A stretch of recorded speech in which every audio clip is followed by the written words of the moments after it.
Strategic back again. What's going on, guys? I want to do some body-worn camera work today. We're going to definitely check out a very interesting video that we got from Law and Crime. This one is going to be an unfortunate story of a young lady who was found in a field. Obviously, somebody was trying to hide their misdeeds, but certainly, really what I wanted to focus on this video, but we're going to get there because I want to, walk you guys through. I want you guys to see what the 911 caller said, etc., and the police response. But I didn't really like the way the detective handled the phone call that he had with the suspect. We're going to get into that. You're going to see what I'm talking about. This one's really interesting, also very sad. So keep that in mind when you watch it. But certainly, let's do this together. Let's get to it. Robinson 911, where's your emergency? Hey, I was just calling. I tried calling the fire department to see there's a fire in our subdivision, but it may just be them burning brush because they're building houses, but I wasn't sure. We're in the Harris subdivision in Robinson. They said to call to see if somebody had a burn permit. Okay. Does it look like it's being attended by anybody? I can't see anybody over there. It's back by the trees. We did have big shout out to Law and Crime who put this together. I like the little graphics that they're putting back there. Obviously, the police department. This is not real police department footage. This is they're editing this material, but it looks really nice. I like it. Have lightning, good. So that's why I wasn't sure too. Okay, I can get someone headed out that way to check on it. Okay. All right, thank you, sir. Thanks. April 5th, 2023. Police in Robinson, Texas receive a call about a brush fire on Heston Circle, a residential street just south of Waco. Upon arrival... All right, so basically what they're going to find is it's not a brush fire. I'm trying to be respectful of YouTube. We've been in enough trouble with YouTube. So we're obviously not looking at a brush fire right now. Obviously somebody was trying to conceal some misdeeds, but I'm going to go ahead and fast forward a little bit to the police response. Robinson timeout, 10:14.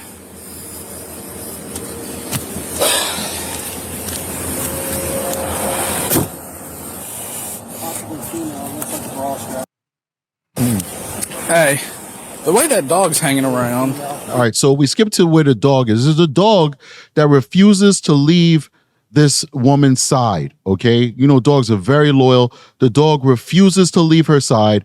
The police officer very cleverly and just spot on noticed that this dog was there for a reason. It wasn't some stranger's dog.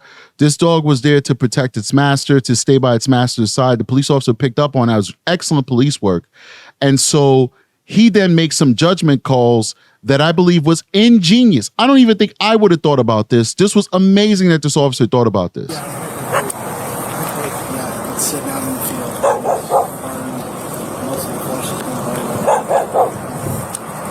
That dog sure is hanging around, which makes me think. Is there anybody at the station that could bring us the chip checker? Like at the fire? The chip checker. I would have never thought about that in a million years. This guy is obviously a dog person, very intelligent, very clever. So the chip checker is going to help them discover who the owner of the dog is. Station run over to the PD. Is the dog trying to be protective or trying to lead us over there? Because it looks like she's trying to lead us over there. Come here. What I don't want her to do is I don't want her to pass through it. Right. Yeah. It's okay. She's freaking out. 10:36 p.m. re-entered scene because it's flaring up. All right, so now we're going to fast forward. So they're going to find out who the owner of the dog is. Obviously, the owner of the dog is right here in this field, right? But they're going to call the phone number that's on record for that dog, and something very interesting is going to happen. Who are able to capture the dog and scan its microchip. It's a pretty dog, by the way. They learn the dog is named Titan, and he belongs to Mandy Rose Reynolds, a 26-year-old from San Marcos, Texas. Police call the phone number linked to the dog's tag.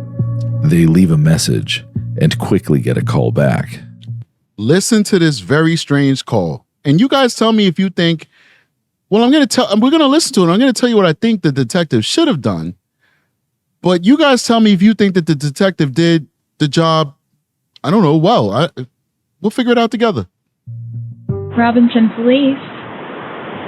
Yes, hi, my name's Mandy Reynolds, and I got a message that you guys found my dog. Oh, perfect. I'm laughing because this is a man who's trying to sound like he is the female who's in the field, Mandy Reynolds. But this is a guy. Let's keep going. Let me put you on just a brief hold here. Give me one moment, and I'll get you with the person that can help you. Awesome, thank you. You're welcome. This is Detective Perry. Hi, I just got a message saying you guys found my dog. We believe so. So, what is your dog? He's a poodle retriever mix. Poodle retriever mix? Yeah, he's white. Okay. Where does the dog belong? Well, I was on my way to Wichita, Kansas, and I live in San Marcos, and Titan is his name. He just ran off. He ran off from where? From Waco. Were you staying in Waco? No, I was on my way to Wichita. Okay, then you made a stop somewhere? Yeah, at a rest area. What was your name? I apologize. My name is Mandy. And where is the chip registered out of? The chip would be registered out of Tennessee, I believe. That's why we named him Titan. Who named him? That's why we named him Titan. Me and my fiance. Your fiance? Yep. Do you want me to come get him, or I don't understand. Is he at the pound? So we just put him at the pound, but we put a hold on him because we were trying to figure out who he belonged to. We didn't want him to, come up available for adoption without, not trying to find the owner, right? Well, the microchips have my info on it. I mean, they messaged. And fiance, what's his last name? Is he there in San Marcos with you? No, he's not. He's in Wichita. He stayed. So you were coming back from Wichita, or you were going to Wichita? We were going to Wichita to drop him off because he wants to see his grandmother. She's sick. So we were on our way.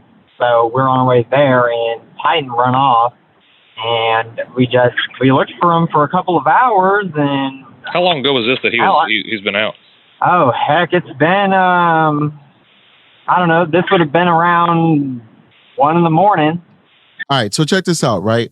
All the questioning that this detective is doing of this subject, we know it's going to be the subject, right? We're not, we're no gotchas on this channel. I think so far it's cool. I'm all right with it. Even though I know that he knows that most likely the lady in the field is the one who is the owner of the dog who's already gone. She's already passed. So I know that this detective instantly knows right now that this is a person who is a man who's perpetrating a fraud of trying to pretend as though he's the female that is the true owner of the dog. I'm still okay with all this questioning that he's giving right now because he is getting very relevant information. But I think pretty soon we're going to get to the point where my viewpoint of how this interrogation, because really it's an interrogation on a low, should have went, how we're going to diverge on strategies. All right, so let's keep going. Well, last night, about one last night. Yeah, what time did you guys find him? They ran the chip this morning. Oh, okay. So I'm just trying to figure out how far this dog went. That's pretty incredible. What you said you were at a rest stop? Like, where was it? A gas station? Yeah, some type of gas station. Like a truck stop? Kind of describe it to me. Yeah, some type of gas station. Only a person who's lying to you is going to say something like that. Let's keep going. Sure. Yeah. I mean, yeah. You're trying to sound like a female too much. Women don't talk like that. He's trying to sound clueless. Clueless is not a sign of femininity. Femininity has the same level of intellect as masculinity. He's trying to make this person sound clueless because he's watching too much TV. He thinks that's what a female would sound like, but he's not selling it at all. But let's keep going. In your average gas station, I guess, in Waco. I know that's the only thing I remember is that it was in Waco. Okay. And what kind of vehicle do you drive in case we try to meet up and get this dog back to you? I'm in. Well, hold on. Well, what vehicle was I in, or what vehicle was I in? Yeah, what were you in? I was in a silver Toyota Camry. Like a newer one, older one? Sure. Detective, a newer one, older one. The answer is sure. That's not an answer. You didn't say which one. But now he's about to get like defensive, and I think this is where we're going to diverge. Just cut you off, but I'm actually at work, and I just I want my dog. You know? Yeah. All right. So the suspect is now going to say, just let me come get my dog. You now have somebody that you definitely believe is a suspect willing to come in to get the dog. Now, what would end up happening if it worked, I could tell you what would have happened. He would have came in and said, she sent me to go pick the dog up. I'm a fiance. She sent me to go pick her dog up. Or I'm a relative or I'm a friend and she sent me to go pick her dog up. Can I pick the dog up? You'd have now had him face to face. He would have now, in essence, surrendered himself. Now, do you have probable cause to arrest him right now? Of course you don't. But what you'd be able to do is you'd be able to ID him, and then you'd be able to have the conversation that you're trying to have on the phone with him in person. But most importantly, you'd be able to ID him. You'd be able to get his ID, know exactly who he is, know exactly what kind of car he's driving. Even if you let him go, because you don't have probable cause to arrest him, you have eyes on him. But instead, this is what the detective decides to do. Yeah, I'm sorry you guys had to deal with that, but y'all just come, I'll come get him. What is it? 100 miles? So that's what I'm trying to figure out is so your name is Mandy Rose Reynolds. Sure. So about 1 o'clock last night, you and were at a rest stop. Oh, Jesus Christ. Yes. What? What is the interrogation about? No, I'm just trying to make sure I understand why. You know what? That dog, that's my dog you guys have. Let's get that straight, detective. Okay, and that's fine. I understand that. You know what? I'll just come to the pound. Goodbye. Less than an hour later. See? So he keeps asking them questions, and then this person gets frustrated or fake frustration because they don't want to answer too many questions because the detective is kind of grilling them, trying to lay down the framework of where the person was, like what is your alibi? That's what you say you was, so I could break that alibi down later. I get it. But you really don't know who this person is. You don't even know who's speaking to you because you called the phone number that's registered to the dog tag. That's clearly Mandy's phone number. Like he took her phone. So you don't actually have his real phone number.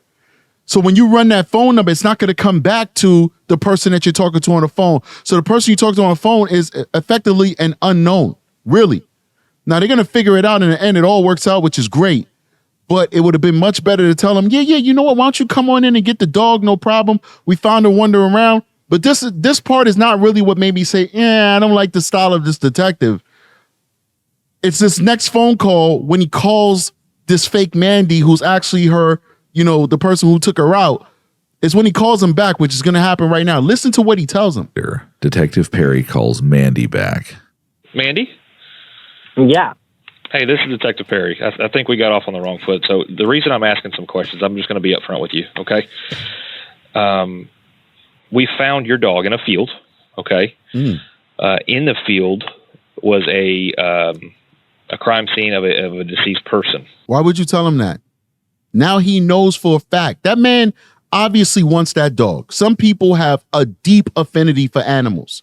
And he probably really liked her dog. And he wanted her dog. He thought that he could get away with the crime that he committed and still have the dog. That's why he responded. Or he could have just called them back to see what they had.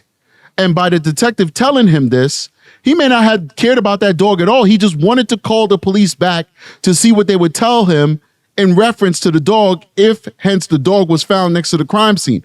The detective basically gave him exactly what he was looking for. Whether he was looking for the dog or he was just fishing for information, the detective gave him both. So now he knows they found the body. Now he has the opportunity of determining how he wants to move forward. Is he going to run? Is he going to keep up the charade? Is he going to try and craft a story? Is he going to try and get an attorney? He gets to now choose what he wants to do next because he knows that they have the body. As far as he was concerned, the last time he spoke to the law enforcement is that they just found the dog. And he had set that individual on, ablaze. And maybe they could have, all the evidence, everything could have just been destroyed by that blaze. It's possible. It's absolutely possible. But unfortunately, detective gave him everything. And now let's see what happens. And that is, so I didn't want to give you all the details because that's kind of sensitive, right? But that is why I was asking some questions to verify how the dog got there, what's going on. And so I think it's just fair for me to let you know that information to understand why I'm asking certain questions, okay? Oh, wow. So I do apologize. I should have probably told you that easier, but some things you just don't want to disclose to somebody because they might have trauma from the past as well. Well, sure. And I've just been stressing about Titan, and we paid a lot of money for him. And I mean, geez, I feel good Lord. I just wonder how long he was outside, So, and now you understand why I was asking questions. I'm just trying to get a timeline of maybe how long even the pup was out. I'm sorry, sir. Oh, wow. That's okay. That's okay. Isn't it sad how folks just take people out, man? Just no respect for life whatsoever. Just like, whoop, it's over. Whatever, the disagreement is, who knows? It's just like, we have a disagreement. You owe me rent. You owe me money. I don't like the way you look. I'm jealous of you. There's no rhyme and no reason as to why people choose violence, man. Whatever. Let's keep going. I can't even imagine what he went through, and then now there's a deceased person. Like, oh my God. So, was this last night that Titan ran away? Yeah, it was just last night. So, or I guess I should say this morning, you said? Yeah, it was been about, I don't know, midnight, 1. Midnight 1? Honestly, sir, I don't know. It's something like that. Okay. This number comes back to a different name. Are you on somebody's phone plan? Oh, yes. Okay. Whose phone plan are you on? This would be my fiance's grandfather. Oh boy. Okay, what's his name? My fiance's grandfather? Yes, I just wanted to verify. That way I can close that name off. I'm going to be frank with you, sir. I'm sorry that this happened, but I cannot waste my whole day speaking to you. I'll come get Titan, and you guys can cross me off. We always talk about how, these criminals are just not that intelligent. And it sounds like, to me, it's almost like an oxymoron, because it's like, well, if they were intelligent, they wouldn't have done the crime that they did. The very fact that he thought that he could snuff out her life, and that he would be able to get away with it is just indicative of how ignorant, how unintelligent he actually is. The fact that he believed that he could have called the PD up and pretend like he was the victim, and he's not. It's all plays into the archetype of somebody who would commit the crime that he committed and believe that they could get away with it. So, when we say that, shame is on us to think that he should be intelligent, because if he was, 9 times out of 10, there's always those outliers, because we do know about some genius murderers out there, but 9 times out of 10, it's going to be somebody who's not that smart, who doesn't think things through. We all get upset. We all get emotional, but we think things through. We say, you know what? It's not worth it. It's not worth it to get in this argument. I'm not even thinking on the level of, taking somebody out. I'm just talking like just normally, like, somebody is rude to you on the street. You just think it's not worth it, But these criminals do exactly what they're supposed to do. They're not smart people. And so they make poor decisions, and hence we talk about them on YouTube. Let's keep going. Your list. I'm sorry that is so unfortunate, but I'm not going to be interrogated when my puppy ran off. No. I'm just trying to verify, like I said, some information. I just. No, sir. No, sir. You're being you're being very pushy, for one. For two, you're treating me like a criminal. Okay. No, I'm not going to do that. I'm really not. I'm just trying to figure out how long the pup was there. That could determine if the puppy messed with the body. If the puppy messed with the body? I mean, yeah, dogs are natural scavengers. You think my little Titan would go... Oh, my... Detective, with all due respect, do not call me back. Well, Titan is on a police hold. You're not going to be able to get him out.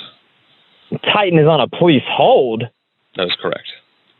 Well, then I will have my attorney call you. To the police, something seems off about the conversation. Why is Mandy being so defensive? Her story doesn't seem to add up. Acting on a hunch, Robinson police contact authorities in San Marcos, where Mandy lives. Officers conduct a welfare check at her apartment, only to find it completely empty. Her belongings gone, and her black Honda Accord missing. It seems they are now onto something. Who was that person they spoke to on the phone about Titan? Could the body at the crime scene have something to do with Mandy's disappearance? Police run Mandy's vehicle through a license plate reader database and discover it's been spotted in Wichita, Kansas, nearly 500 miles away. A search for her car gets underway. Meanwhile, dental records confirm the burned body is Mandy Reynolds. An autopsy reveals she was shot in the head, and her killer tried to destroy evidence by setting her body on fire in the field. Investigators conclude that Mandy had been burned inside a large plastic storage container, where they also discovered a spent shell casing. Mandy Reynolds was a kind-hearted soul. Her friends and family described her as vibrant, creative, and generous.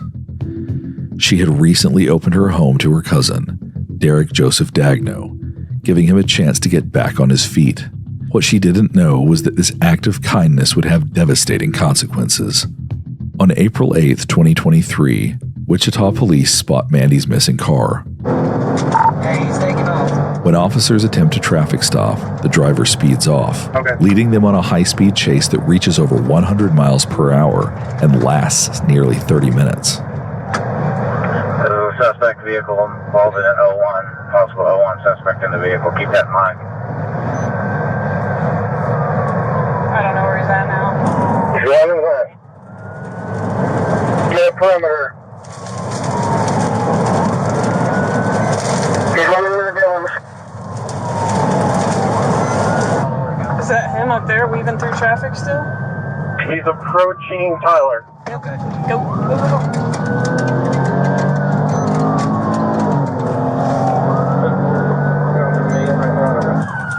Right now, right here.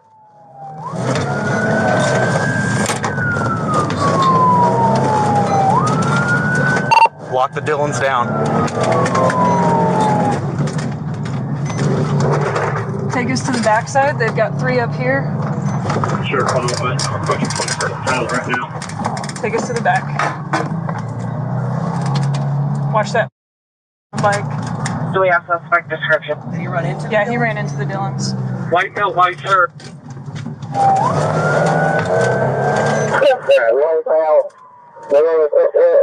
White shirt.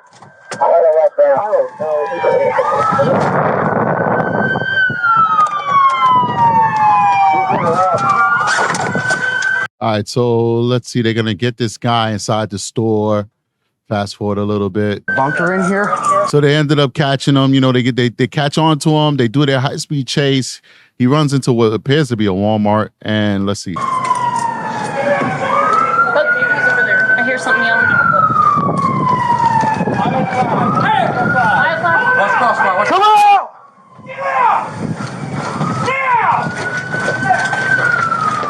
You make any movement, you will be killed! I got hands. Crawl out! Crawl out towards the sound of our voice! Somebody get... Look at it. Pull him out here. Look at that. Pull him out. 283, clear there. 1 in custody. It's not smart. We need to go with cameras.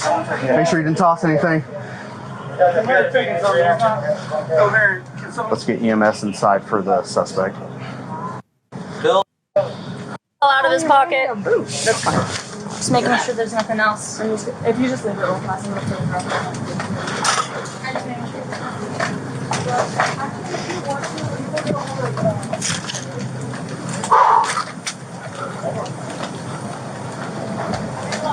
Look at this guy. He's like, he doesn't even have the dignity to walk. You know, he's just going to pretend like something's wrong with him, man. Like, a lot of these folks are so shameless, man. Like there's no honor to them. Like, I mean, what honor do you have if you do that to a young woman? But like they don't even have no sense of pride.